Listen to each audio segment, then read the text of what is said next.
राधे राधे, जय श्री कृष्णा। मैं सीमा सिंह बड़ों को चरण स्पर्श, छोटों को प्यार और बराबर वालों को नमस्कार करती हूँ। आज हम वैशाख मास के महात्म्य का 25वां अध्याय सुनेंगे। अब तक हमने 24 अध्याय सुने हैं। आशा करती हूँ आपको सभी अध्याय अच्छे लग रहे होंगे। आइए बिना समय गवाए अब हम सुनते हैं वैशाख मास के महात्म्य का 25वां अध्याय। इस अध्याय में हम वैशाख मास का 25वां अध्याय सुनेंगे। साथ ही इसमें हम वैशाख मास के स्नान की एक पौराणिक कथा सुनेंगे, तुलसी जी की कहानी सुनेंगे और अंत में जगदीश भगवान की आरती सुनेंगे। आइए सबसे पहले हम वैशाख मास का 25वां अध्याय सुनते हैं। शुद्धदेव ऋषि से राजा मिथिलेश बोले कि हे ब्राह्मण, परमात्मा ने करोड़ों जीव पैदा किए। सब हर जन्म में अपने पूर्व जन्म के कर्मों को भोगते हैं। इसका क्या कारण है? हे ऋषिवर, मैंने सुना है कि इंसान जो जैसा कर्म करता है उसका दंड उसे उसी जन्म में भोगने को मिलता है। फिर अगर वह मनुष्य अपने पाप पुण्य के कर्म का फल उसी जन्म में भोग लेता है तो फिर ऐसे क्यों कहा जाता है कि मनुष्य पूर्व जन्म के कर्मों को भोग रहा है? हे ऋषिवर, ये प्रारब्ध क्या होते हैं? यह सब मेरी जानने की बहुत इच्छा है। कृपया करके आप हमें विस्तार से सुनाइए। तब श्रुतदेव ऋषि राजा मिथिलेश से बोले कि हे राजन, 3 प्रकार के मनुष्य होते हैं, सत्वगुणी, रजोगुणी और तमोगुणी। इन गुणों की विषमता, न्यूनता व अधिकता से वह मनुष्य अपने जीवन काल में वैसा ही कर्म करता है। अगर मनुष्य अच्छे कर्म करता है तो उसे सुख, बुरे कर्म करता है तो दुख का भागी होना ही पड़ता है। हे राजन, प्रकृति के सभी जीव, जिनावर, मनुष्य इन्हीं 3 गुणों से बंधे हुए हैं। हे राजन, इस संबंध में मैं तुम्हें एक पौराणिक कथा सुनाता हूँ, तुम ध्यान से सुनो। सतयुग के जमाने की बात है। एक बार बहुत छोटा सा गांव था। उस गांव में सभी जाति धर्म के लोग रहते थे। उसी गांव में चंपा नाम की एक वेश्या अपनी मंडली के साथ रहती थी। उस वेश्या की हवेली नुमा बगीची गांव से बाहर खुले क्षेत्र में बनी हुई थी। उसके नाच गाने को देखने के लिए गांव के और आसपास के सभी ऊंचे घराने के लोग जाते थे, लेकिन वे सभी चोरी छुपे अपने परिवार को बिना बताए जाते थे। उसी गांव का एक राजा था। वह भी अपना शौक पूरा करने के लिए उस वेश्या के पास जाता था। तब एक बार की बात है, उस गांव में साधु संतों की एक मंडली पहुंची। वैशाख का महीना चल रहा था। साधु संतों की उस मंडली ने गांव के खुले मैदान में अपने रहने और प्रवचन देने के लिए एक पांडाल लगाया।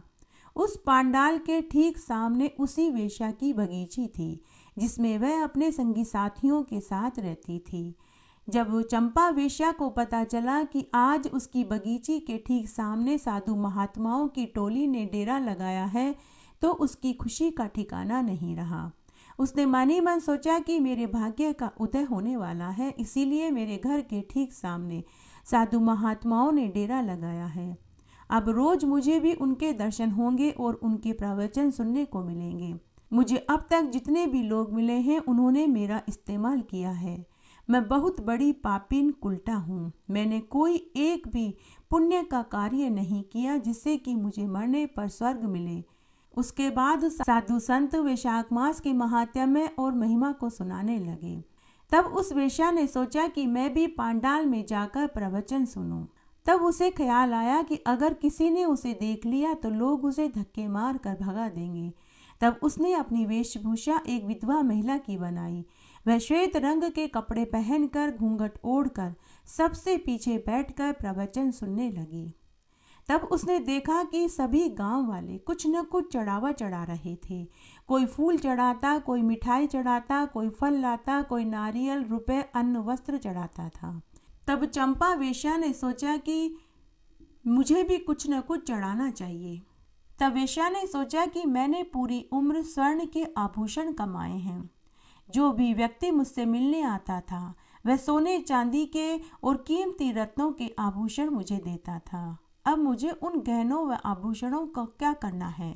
तब वैशाख मास की पूर्णिमा तिथि थी। वह वेश्या एक थाल में गहने और आभूषण, हीरे मोती, स्वर्ण मुद्राओं से भरकर और उन्हें लाल कपड़े से ढककर पांडाल में पहुंची।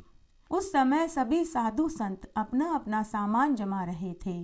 कोई पांडाल खोल रहा था, कोई दरियां समेट रहा था, तो कोई कुर्सियों को जमा रहा था। सभी किसी न किसी काम में लगे हुए थे। उस समय वहां साधु संतों के अलावा गांव का कोई भी व्यक्ति नहीं था। तब वह वेश्या थाल लेकर पांडाल के बाहर खड़ी हो गई। तब एक साधु ने कहा कि हे माते, आप यहाँ क्यों और किस लिए आई हो? तब डरते डरते वेश्या बोली कि हे साधु महाराज, मैं आप सबके लिए एक तुच्छ भेंट लेकर आई हूँ। तब वह साधु बोला कि हे माते, फिर संकोच क्यों है? आप हमारे गुरुजी को भेंट दे सकती हो। तब वह साधु वेश्या को लेकर गुरुजी के पास पहुंचा और उस साधु ने अपने गुरु को पूरी बात बताई कि गुरुजी, यह कल्याणी आपको भेंट देने आई है। तब गुरु ने उस वेश्या से उसका परिचय पूछा। तब चंपा वेश्या ने अपना सही परिचय दे दिया। तो वह गुरु आग बबूला हो गया कि हे पापिन, हे दुष्टा, तेरी हिम्मत कैसे हुई मुझे पाप से कमाए हुए धन को देने की? हे कुलक्षणी, तू मेरी नजरों के सामने से दूर हो जा, नहीं तो तू मेरी क्रोध की अग्नि में जलकर भस्म हो जाएगी। तब वह चंपा रोती रोती वापस पांडाल से बाहर आ गई। तभी उसके पीछे पीछे वही वृद्ध साधु उसके पास आया और बोला कि हे कल्याणी, ठहरो ठहरो। हे बद्रे, मेरे गुरुजी ने तुम्हें जो अपशब्द कहे हैं उसके लिए मैं तुमसे क्षमा चाहता हूँ। और वह वृद्ध साधु बोला कि हे कल्याणी, तुम्हारा पेशा गलत है, लेकिन तुम घृणा के पात्र नहीं हो। हे कल्याणी, सभी को पेशे से घृणा करनी चाहिए, इंसान से नहीं। हे कल्याणी, मैं तुम्हें सत्य का एक मार्ग बताता हूँ। तुम अगर स्वर्ण आभूषण दान करना चाहती हो तो तुम भगवान विष्णु के लिए इनसे मुकुट बनवा दो और विष्णु भगवान के मंदिर में चढ़ा दो, तुम्हें इसका अक्षय फल मिलेगा। तब उसने उन गहनों से एक विशाल मुकुट बनवाया और मुकुट एक थाल में रखकर लाल रेशमी कपड़े से ढककर गांव के विष्णु भगवान के मंदिर के सामने सीढ़ियों पर जाकर खड़ी हो गई। वह वेश्या मंदिर के बाहर से ही पुजारी को आवाज लगाने लगी। जैसे ही पुजारी दरवाजे के पास आया तो वेश्या ने कहा, हे पंडित जी, आप यह मुकुट भगवान को पहना दीजिए। तब वह पुजारी बोला कि हे कल्याणी, आप सब मंदिर में आकर खुद अपने हाथों से यह मुकुट विष्णु भगवान को पहना दो। यह सुनते ही मंदिर में मौजूद धर्म के ठेकेदार नाराज हो गए। देखते ही देखते पूरा गांव एकत्र हो गया। जब यह खबर राजा के कान तक पहुंची तो राजा भी रथ में बैठकर अपने सेवकों मंत्रियों के साथ मंदिर में पहुंच गया। ये धर्म के ठेकेदार जो आज वेश्या की बुराई कर रहे थे, वे सभी कभी न कभी उसकी चौखट पर मत्था टेकने आया करते थे। उन सब ने पुजारी से कहा कि अरे पुजारी, लगता है बुढ़ापे में तेरी मति भ्रष्ट हो गई है, जो तू इस वेश्या को न केवल मंदिर में बुला रहा है बल्कि इसके गंदे हाथों से भगवान को मुकुट भी पहनाना चाहता है। तब पुजारी ने सबको कहा कि कल रात्रि भगवान विष्णु ने मुझे पहले ही स्वप्न में दर्शन देकर कहा था कि कल मेरी एक भक्त मेरे लिए स्वर्ण जड़ित मुकुट लेकर के आएगी, मैं उसी के हाथों से मुकुट पहनूंगा। लेकिन वहां खड़े किसी ने भी पुजारी की बात पर विश्वास नहीं किया। वहां खड़े कुछ लोग उस वेश्या को गंदी गंदी गालियां देने लगे तो कुछ लोग उसके ऊपर पत्थर फेंकने लगे। तभी एक आश्चर्यजनक घटना घटित हुई। मंदिर में एक तेज चमकीली सी रोशनी निकली। वहां खड़े सभी की आंखें उस चमकीली चकाचौंध रोशनी के सामने खुल नहीं पा रही थी। सबकी आंखें बंद हो गई। सभी अपने हाथों को आंखों के ऊपर रख कर मसलने लगे, लेकिन किसी की भी आंख नहीं खुली।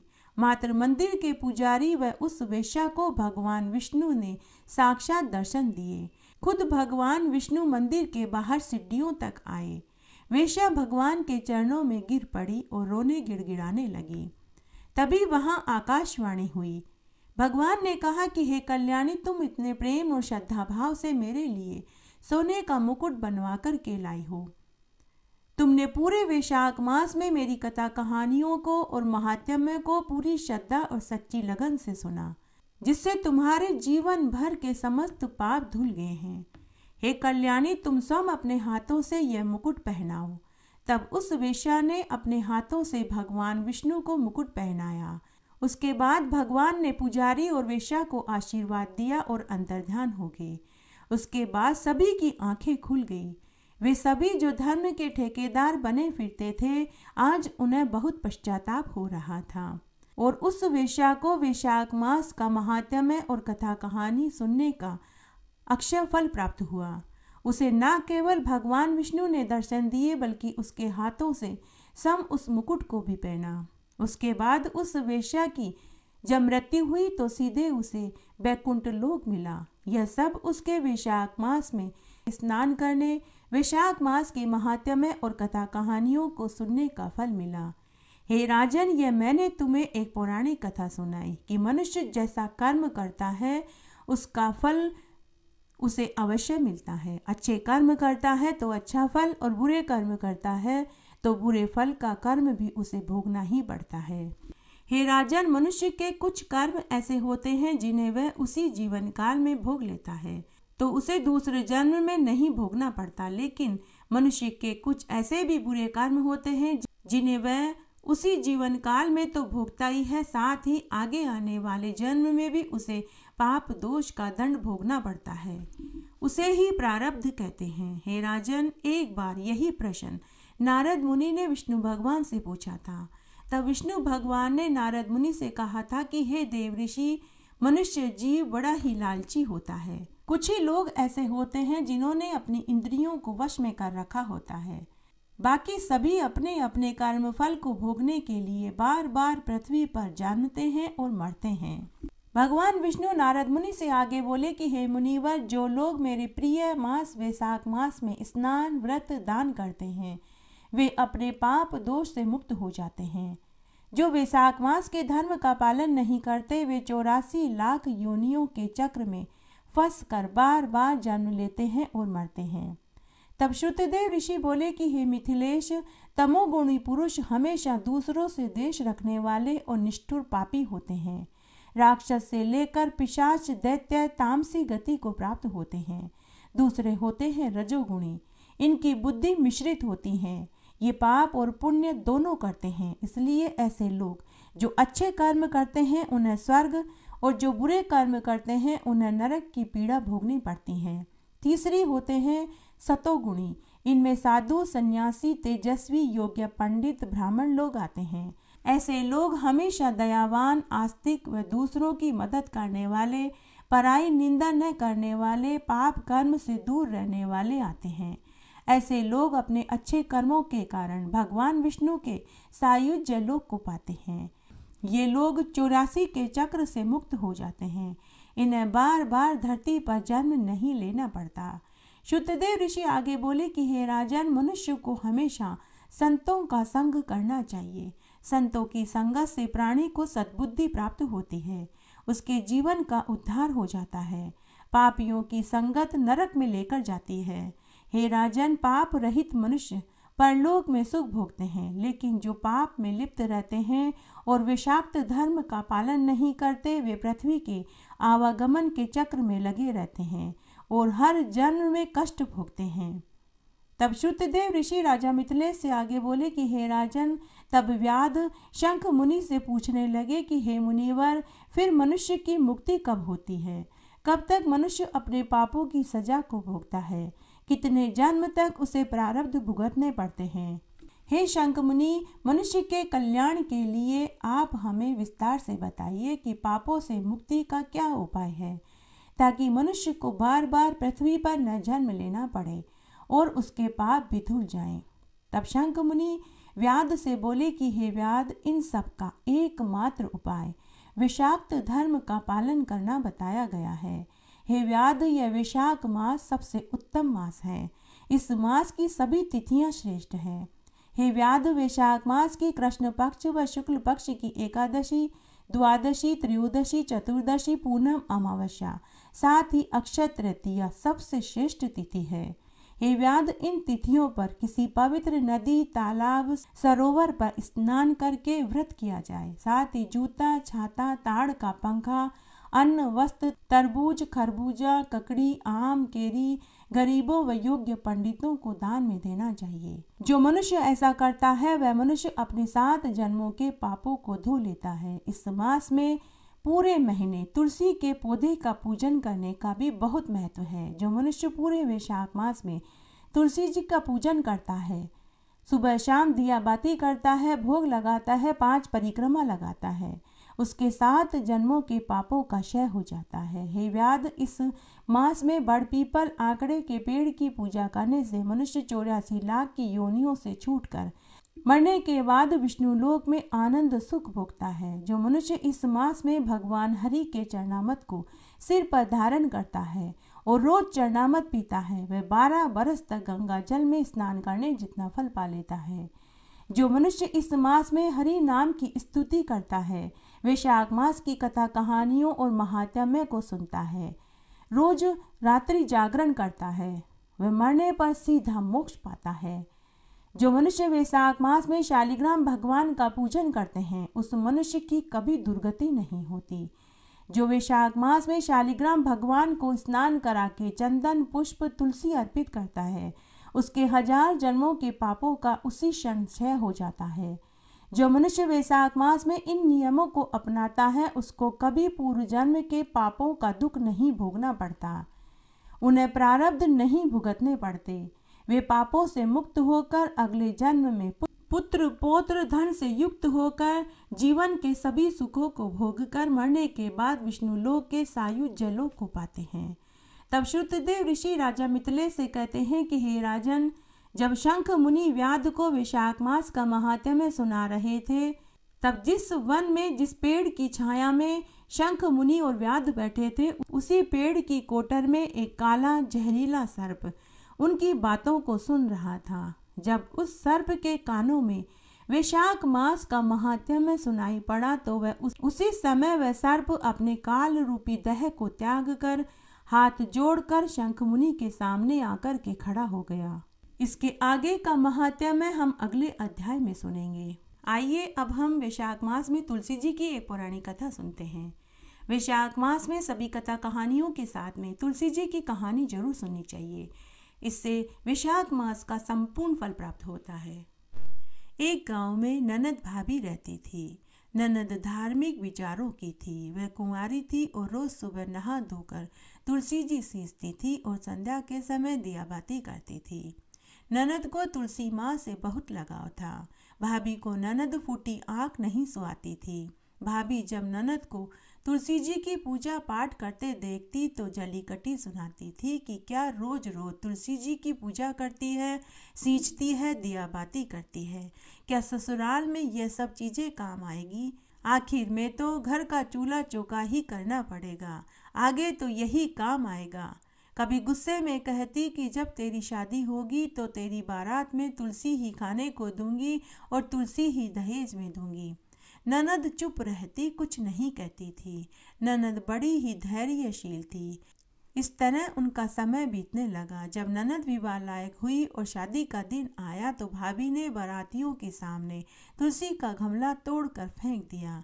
तुलसी माता की कृपा से वह फूलों के हार में बदल गया। फिर भाभी ने जलन के मारे बारातियों के खाने में तुलसी की पत्तियां डाल दी ताकि वह खाना बेस्वादला हो जाए, लेकिन तुलसी माता की कृपा से भोजन और भी स्वादिष्ट हो गया। फिर भाभी ने अपनी ननद को गहनों की जगह तुलसी की मंजरी पहना दी, लेकिन तुलसी माता की कृपा से वह तुलसी की मंजरी सोने के आभूषणों में बदल गई। भाभी ने अपनी ननद को फटी पुरानी साड़ियाँ दहेज में देने के लिए रख दी और उसके ऊपर तुलसी का जनेऊ रख दिया, तो वे फटी पुरानी साड़ियाँ सुंदर सुंदर जरी की रेशमी साड़ियों में बदल गई। जब ननद ससुराल में पहुंची तो सभी ने उसकी बहुत बड़ाई करी। जब ननद ससुराल में पहुंची तो सभी ससुराल वालों ने दहेज देकर बहुत बड़ाई करी। जब भाभी को इस बात का पता चला तो उसे बड़ा आश्चर्य हुआ। उसे भी अब तुलसी की महत्ता समझ में आ चुकी थी। भाभी के स्वयं के भी एक लड़की थी। तब भाभी ने खुद की लड़की से कहा कि बेटी तू भी तुलसी जी की पूजा किया कर। देख तेरी बुआ तुलसी जी की पूजा करती थी तो उसको ससुराल में खूब ठाट बाट मिले हैं। तुझे भी तेरी बुआ की तरह फल मिलेगा। लेकिन भाभी की लड़की पूरी श्रद्धा भाव से तुलसी जी की पूजा नहीं करती थी, मात्र दिखावा करती थी। जब भाभी की लड़की का विवाह का समय आया तो उसने सोचा कि जैसा बर्ताव मैंने अपनी ननद के साथ किया था, अगर वैसा ही बर्ताव मैं अपनी लड़की के साथ करूं तो शायद तुलसी माँ मेरी बेटी को भी वो सब कुछ दे जो कि उन्होंने मेरी ननद को दिया था। तब भाभी ने अपनी लड़की के बारात के सामने तुलसी का गमला तोड़कर फेंक दिया। परंतु इस बार तुलसी का गमला फूलों के हार में नहीं बदला, वह मिट्टी के ढेर में ही पड़ा रहा। फिर भाभी ने बारातियों के खाने में तुलसी की पत्तियां तोड़कर डाल दी। इस बार खाना स्वादिष्ट होने की बजाय कड़वा और बेसुहादला हो गया।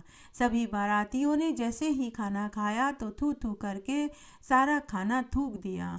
फिर उसने अपनी बेटी को गहनों की जगह तुलसी की मंजरी पहनाई, लेकिन इस बार तुलसी की मंजरी सोने के आभूषणों में नहीं बदली। फिर भाभी ने अपनी बेटी को दहेज में फटी पुरानी साड़ियाँ रखी और उनके ऊपर तुलसी का जनेऊ रखा, लेकिन इस बार वे फटी पुरानी साड़ियाँ जरी की साड़ियों में नहीं बदली, वे फटी पुरानी साड़ियों में ही पड़ी रही।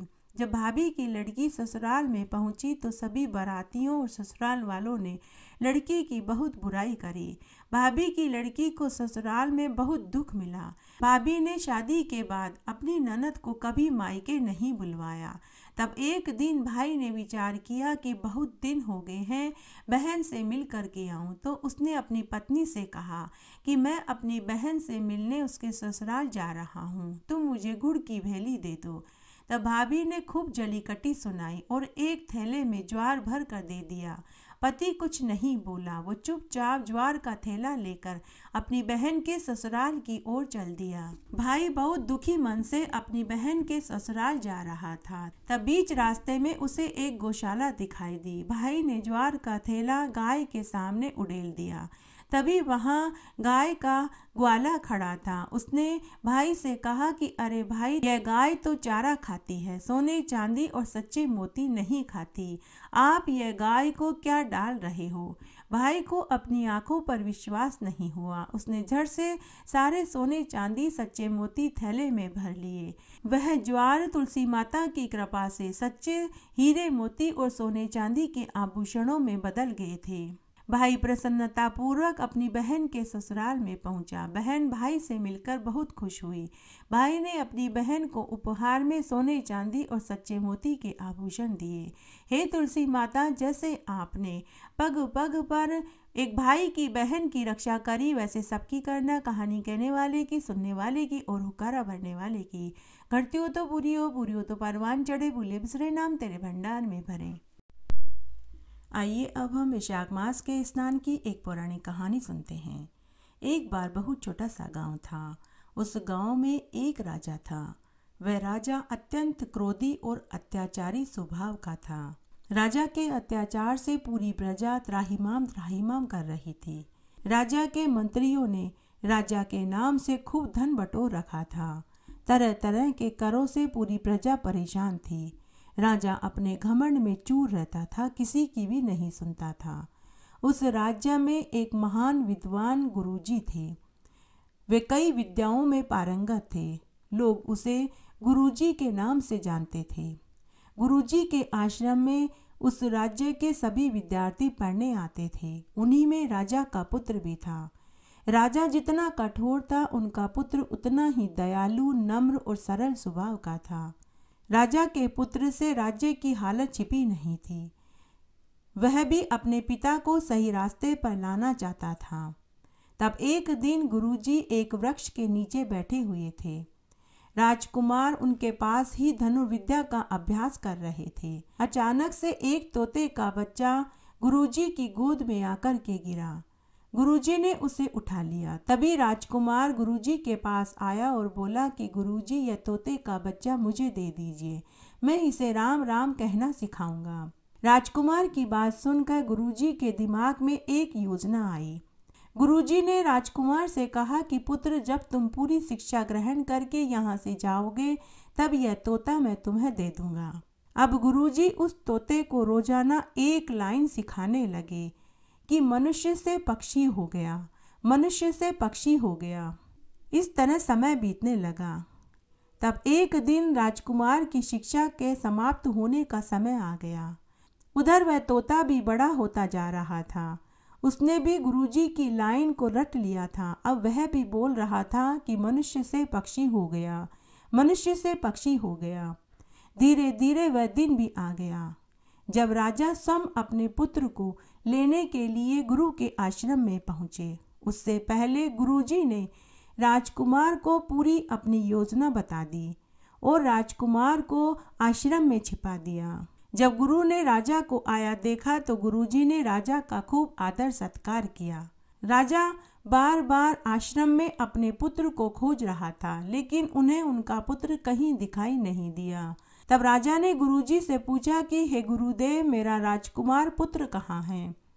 ऐसा सुनते ही गुरुजी उदास हो गए। गुरुजी के उदास होते ही राजा का मन भी घबरा गया। उन्होंने कहा कि बताओ मेरे पुत्र के साथ क्या हुआ?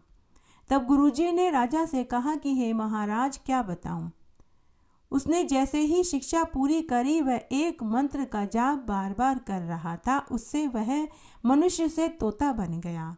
मैंने आपके पुत्र को बहुत मना किया कि इस मंत्र का जाप मत करो, लेकिन आपका पुत्र माना ही नहीं, इसलिए वह तोता बन चुका है। राजा को गुरु की बात सुनते ही महान क्रोध आया, किंतु बेटे के कारण वे शांत हो गए। उसके बाद गुरुजी ने अपने एक शिष्य से तोते को लेकर आने के लिए कहा। गुरु का शिष्य उसी तोते को लेकर के आए। जैसे ही गुरुजी ने उस तोते को पुचकारा तो वह बोला, मनुष्य से पक्षी हो गया, मनुष्य से पक्षी हो गया। तब गुरु ने राजा से कहा कि देखो महाराज, यही आपका राजकुमार है, यह अब तोता बन चुका है। ऐसा सुनते ही राजा दुखी हो गया। राजा ने गुरुदेव से पूछा कि अब यह ठीक कैसे होगा? तब गुरुदेव ने कहा कि हे महाराज, कुछ दिनों के बाद वैशाख मास का महीना लगने वाला है। आप वैशाख मास का स्नान करो, व्रत करो, दान पुण्य करो और वैशाख धर्म का पालन करो। सदैव दूसरों की मदद करो, प्याऊ खुलवाओ, चिड़ी कबूतरों के लिए दाना पानी डालो, जानवरों के लिए पानी का हौद भरवाओ और वृक्ष लगवाओ। तभी आपका यह पुत्र तोते से मनुष्य होगा। राजा खाली हाथ ही महल में लौट गया। महल में आने के बाद उसने यह बात किसी से नहीं बताई कि राजकुमार तोता बन गए हैं, लेकिन दूसरे ही दिन से उनका स्वभाव बदल गया। जब वैशाख का महीना आया तो उन्होंने वैशाख धर्म का पालन किया और वैशाख मास का स्नान किया। बड़ पीपल और आंकड़े के पेड़ की पूजा करी, तुलसी जी को सींचा और उन्होंने जगह जगह प्याऊ खुदवाए, चिड़ी कबूतरों के लिए परिंदे बांधे, जानवरों के लिए पानी के हौद खुदवाए और विशाल वृक्षों की सेवा करी। देखते ही देखते वह राजा नम्र और दयालु हो गया। सम प्रजा के सुख दुख की जानकारी लेने के लिए रात में वेश बदल कर के घूमने लगा। उसने अपने राज्य के भ्रष्ट मंत्रियों को उनके पद से हटा दिया। कुछ ही दिनों में पूरी प्रजा में राजा की जय जयकार होने लगी। तब एक दिन राजा शिकार खेलने के लिए वन में अपने मंत्रियों और दरबारियों के साथ गया। तभी वहां गुरुजी भी वेश बदल कर के पहुंच गए। राजा घोड़ा दौड़ाते हुए जंगल के बीचों बीच में पहुंच गए। तभी उनको सामने एक हिरनी दिखाई दी। पास ही उसके एक छोटा सा बच्चा था। हिरनी प्यार से अपने मृगचौने को देख रही थी और चाट रही थी। तीर चलाते हुए राजा का अचानक से हाथ रुक गया। तभी मंत्रियों ने कहा कि महाराज जल्दी कीजिए वरना शिकार हाथ से निकल जाएगा। लेकिन राजा ने उनको कोई जवाब नहीं दिया और उनको आदेश दिया कि इसी क्षण वापस महल में लौट चलो। महल में आने के बाद राजा ने पूरी नगरी में यह ढिंडोरा पिटवा दिया कि अब उसे कोई भी शिकार नहीं करेगा और जो भी निर्दोष पशु पक्षियों का शिकार करेगा उन्हें कठोर दंड दिया जाएगा। उसके बाद राजा महल में उदास होकर बैठ गया और अपने पुत्र को याद करने लगा। उसी क्षण गुरुजी राजकुमार को लेकर महल में पहुंचे। जैसे ही राजा ने अपने राजकुमार पुत्र को देखा तो उन्होंने अपने पुत्र को गले से लगा लिया और राजा ने गुरुदेव से कहा कि हे गुरुदेव, मैं आपका आजीवन ऋणी रहूंगा। तब गुरुदेव ने राजा से कहा कि नहीं महाराज, राजकुमार तो आपके कारण तोते से मनुष्य बने हैं। मैंने तो सिर्फ मंत्र पढ़ा था, सिद्धि तो आपने ही की है। आपके वैशाख मास के स्नान करने, व्रत करने और पुण्य करने से आपका पुत्र वापस राजकुमार बना है। माना कि गुरुदेव ने ये सारा नाटक किया था, लेकिन अंत भला तो सब भला। लेकिन राजा का स्वभाव बदलना, यह तो वैशाख मास के स्नान और पुण्य से ही हुआ है। वैशाख मास का स्नान करने से राजा को सद्बुद्धि प्राप्त हुई। घटती हो तो पूरी हो तो परवान चढ़े, भूले बिसरे नाम तेरे भंडार में भरे। आइए आप भी मेरे साथ भगवान जगदीश की आरती बोलिए, इससे महात्म्य सुनने का संपूर्ण फल प्राप्त होगा। ओम जय जगदीश हरे, स्वामी जय जगदीश हरे। भक्त जनों के संकट, दास जनों के संकट क्षण में दूर करे। ओम जय जगदीश हरे। जो ध्यावे फल पावे, दुख बिन से मन का स्वामी, दुख बिन से मन का। सुख संपत्ति घर आवे, कष्ट मिटे तन का। ओम जय जगदीश हरे। मात पिता तुम मेरे, शरण गहूँ किसकी स्वामी, शरण गहूँ किसकी। तुम बिन और न दूजा, आस करूँ जिसकी। ओम जय जगदीश हरे। तुम पूर्ण परमात्मा, तुम अंतर्यामी स्वामी, तुम अंतर्यामी। पार ब्रह्म परमेश्वर, तुम सबके स्वामी। ओम जय जगदीश हरे। तुम करुणा के सागर, तुम पालन करता स्वामी, तुम पालन करता। मैं मूर्ख खल कामी, कृपा करो करता। ओम जय जगदीश हरे। तुम हो एक अगोचर, सबके प्राणपति स्वामी, सबके प्राणपति। किस विध मिलूं दया मैं, तुमको मैं कुमति। ओम जय जगदीश हरे। दीन बंधु दुख हरता, तुम ठाकुर मेरे स्वामी, तुम रक्षक मेरे। अपने हाथ उठाओ, द्वार पड़ा तेरे। ओम जय जगदीश हरे। विषय विकार मिटाओ, पाप हरो देवा स्वामी, पाप हरो देवा। श्रद्धा भक्ति बढ़ाओ, संतन की सेवा। ओम जय जगदीश हरे। तन मन धन सब कुछ अर्पण है तेरा स्वामी, सब कुछ है तेरा। तेरा तुझको अर्पण, क्या लागे मेरा। ओम जय जगदीश हरे। ओम जगदीश की आरती, जो कोई जन गावे स्वामी, जो कोई जन गावे। कहत शिवानंद स्वामी, मन वांछित फल पावे। ओम जय जगदीश हरे। ओम जय जगदीश हरे। स्वामी जय जगदीश हरे। भक्त जनों के संकट, दास जनों के संकट क्षण में दूर करे। ओम जय जगदीश हरे। इस तरह आज हमने वैशाख मास का 25वां अध्याय सुना। आशा करती हूँ यह आपको जरूर पसंद आएगा। मेरे साथ बने रहने के लिए आपका धन्यवाद। आगे आने वाली कथा कहानियों के लिए भी आप इसी तरह मेरे साथ बने रहें। धन्यवाद।